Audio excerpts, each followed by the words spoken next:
എന്തടിസ്ഥാനത്തിലാണ് sponsor നിശ്ചയിക്കപ്പെടുന്നത്? 19 കേസുകളിലെ പ്രതിയായിട്ടുള്ള ഒരു ആൾക്ക് ഇങ്ങനെ ഇതുപോലെയുള്ള ഒരു സ്പോൺസറായി വെക്കുന്നത് പോലീസിന്റെ റിപ്പോർട്ടുണ്ടായിരുന്നു. അപ്പോൾ അതിലെന്താ ആ ഒരു ഫാക്ട് എന്താണെന്ന് പരിശോധിക്കും മനസ്സിലാവണം.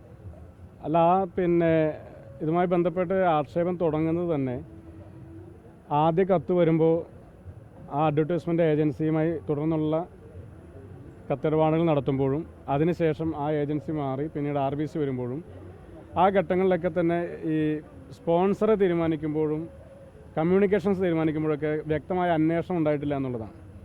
അപ്പോൾ എന്തടിസ്ഥാനത്തിലാണ് സ്പോൺസർ നിശ്ചയിക്കപ്പെടുന്നത്? ഒരു പബ്ലിക് ഓപ്ഷൻ ഉണ്ടായിരുന്നില്ല. മുൻകാലങ്ങളിൽ ഇത്തരത്തിലുള്ള ഇവൻറ്റുകൾ നടത്തി പരിചയമുള്ള ആളുകളിൽ നിന്നാണോ എടുത്തിട്ടുള്ളത്? അങ്ങനെ ഒരു പരിചയവും പരിശോധിക്കപ്പെട്ടിട്ടില്ല. അപ്പോൾ ഒരു തരത്തിലുള്ള പരിശോധനകളും ഈ മെസ്സി വരുന്നതും കേരളത്തിൽ വന്ന് ഇതിൻ്റെ ഭാഗമാകുന്നതുമായി ബന്ധപ്പെട്ടുള്ള ഒരു അന്താരാഷ്ട്ര തലത്തിൽ നടത്തപ്പെടേണ്ടുന്ന ഒരു കരാറുമായി ബന്ധപ്പെട്ട് ഒരു തരത്തിൽ പോലുമുള്ള പരിശോധനകൾ ഉണ്ടായിട്ടില്ല എന്നുള്ളതാണ് ഈ വിവാദത്തിൻ്റെയൊക്കെ ഏറ്റവും പ്രധാനപ്പെട്ട ഒരു തുടക്കങ്ങളിൽ പെടുന്ന ഒന്ന്. അതൊക്കെ തന്നെയാണ് ആ ഫയലുകളിലെ ഏറ്റവും വലിയ അവ്യക്തതയായി നിൽക്കുന്നത് തന്നെ. അപ്പോൾ അതുകൊണ്ട് പരിശോധന നടത്തിയിട്ടില്ല എന്നുള്ളത് തന്നെയാണല്ലോ ഏറ്റവും പ്രധാനപ്പെട്ട കാര്യം. എങ്ങനെയാണ് ഒരു സ്പോൺസറെ തീരുമാനിക്കുന്നത്? ആ സ്പോൺസറെ തീരുമാനിക്കുന്നതിനെടുത്ത മാനദണ്ഡങ്ങൾ എന്തൊക്കെയാണ്?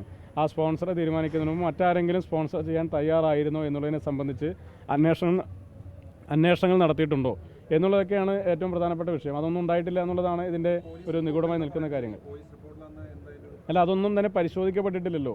സ്പോൺസർ ആരായിരിക്കണം, അല്ലെങ്കിൽ അവരുടെ ഫിനാൻഷ്യൽ കപ്പാസിറ്റി എന്തായിരിക്കണം, അവർക്ക് എത്രത്തോളം ഇതിൽ ഫണ്ട് റേസ് ചെയ്യാൻ വേണ്ടി സാധിക്കും, അവർക്ക് എത്രത്തോളം ലാഭം ഇതിനകത്തുണ്ടാകും, നഷ്ടമുണ്ടായാൽ ആ നഷ്ടം ആര് വഹിക്കും, ലാഭമുണ്ടായാൽ ലാഭത്തിൻ്റെ ഷെയർ ആരെടുക്കും, ഷെയർ ആർക്കൊക്കെയാണ്, ഗവൺമെൻറ്റിന് ഷെയർ ഉണ്ടോ, അല്ലെങ്കിൽ അർജൻറ്റീന ഫുട്ബോൾ അസോസിയേഷൻ മാത്രമാണോ, അല്ലെങ്കിൽ ഈ പറയുന്ന സ്പോൺസർക്ക് മാത്രമാണോ എന്നുള്ള കാര്യങ്ങളെയൊക്കെ സംബന്ധിച്ച് തന്നെ ഒരു വ്യക്തത വേണമായിരുന്നു. ആ വ്യക്തത ഉണ്ടായിട്ടില്ല എന്നുള്ളതാണ് ഈ കരാറിൻ്റെയും ഇതുമായി ബന്ധപ്പെട്ട കത്തിടപാടുകളുടെയും ഗവൺമെൻറ് ഓർഡറുകളിലേക്ക് ഏറ്റവും പ്രധാനപ്പെട്ട പ്രശ്നം.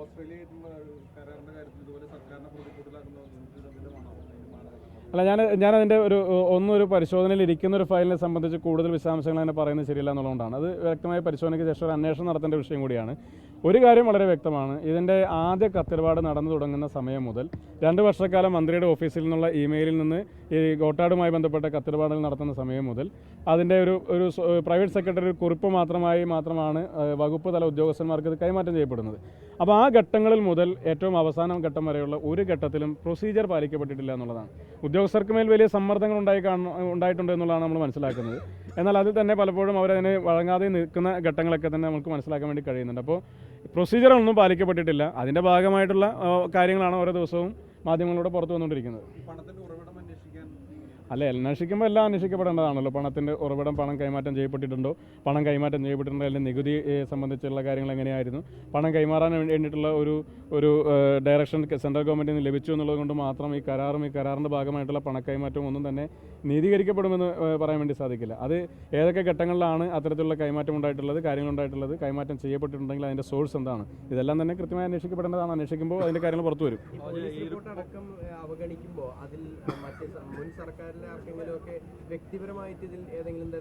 വ്യക്തിപരമായ താല്പര്യമല്ല, രാഷ്ട്രീയ താല്പര്യങ്ങൾ ഉണ്ടായിരുന്നു എന്നുള്ളതാണ് നമ്മുടെ പ്രധാനപ്പെട്ട ആക്ഷേപങ്ങളിലൊന്ന്. കാരണം അങ്ങനെ കേരളത്തിനകത്ത് ഇപ്പോൾ ഒരുപാട് ദൃശ്യമാധ്യമങ്ങൾ ഉണ്ടായിരുന്നല്ലോ. ആർക്കെങ്കിലും സ്പോൺസർ ചെയ്യാൻ താല്പര്യമുണ്ടോ എന്ന് ഏതെങ്കിലും മാധ്യമങ്ങളോട് അന്വേഷിക്കപ്പെട്ടിട്ടുള്ള സാഹചര്യം ഉണ്ടായിട്ടില്ലല്ലോ. അല്ലെങ്കിൽ വലിയ പരസ്യ ഏജൻസികളും ഇത്തരത്തിലുള്ള ഇൻ്റർനാഷണൽ ഇവൻറ്റുകൾ സംഘടിപ്പിക്കാൻ ശേഷിയുമുള്ള രാജ്യത്ത് തന്നെ ഒട്ടനവധിയായ ഏജൻസികളും സംവിധാനങ്ങളൊക്കെ ഉണ്ടല്ലോ. അവരെ ആരെയും സമീപിച്ചതായിട്ടും അവർക്ക് ആർക്കെങ്കിലും ഒരു കോൾ ഫോർ പോയതായിട്ടോ അവർക്ക് ആർക്കെങ്കിലും ഒരു ലെറ്റർ പോയതായിട്ടോ ഒന്നും കാണുന്നില്ലല്ലോ. അപ്പോൾ താല്പര്യങ്ങൾ വളരെ വ്യത്യസ്തമാണ്. അത് വ്യക്തിപരമായ താല്പര്യങ്ങളല്ല, അതിനേക്കാൾ ഉപരി രാഷ്ട്രീയ താല്പര്യങ്ങളും അതിൻ്റെ പുറകിലുണ്ടായിട്ടുണ്ട്. രാഷ്ട്രീയ താല്പര്യങ്ങൾക്കൊപ്പം, രാഷ്ട്രീയമായ സംരക്ഷണങ്ങൾക്കൊപ്പം വ്യക്തിപരമായ കച്ചവട താല്പര്യങ്ങളും അതിൻ്റെ പുറകിലുണ്ടായിട്ടുണ്ട്. അത് അന്വേഷിക്കപ്പെടേണ്ടതാണെന്നുള്ളതാണ് കായികവകുപ്പിൻ്റെ നിലപാട്. ഒരു കാര്യം ഈ റിപ്പോർട്ടർ ചാനലിലെ തന്നെ ഒരു വ്യാഖ്യാനം, അല്ലെങ്കിൽ അവരുടെ ഒരു വാർത്ത കണ്ടിരുന്നു, IAS തലപ്പത്തെ പോരാണ് ഇത്തരം ഒരു അന്വേഷണത്തിനും ഇപ്പോൾ നടക്കുന്ന കാര്യങ്ങളിലേക്കും എത്തിച്ചതെന്നുള്ളത്. ജയതിലകും ഈ പറയുന്ന പ്രശാന്തും തമ്മിലുള്ള വ്യക്തിപരമായിട്ടുള്ള തർക്കങ്ങളും പ്രശ്നങ്ങളും അതിലെന്തെങ്കിലും അടിസ്ഥാനമുണ്ടോ? അതിനെപ്പറ്റിയൊക്കെ പറയാനുണ്ട്.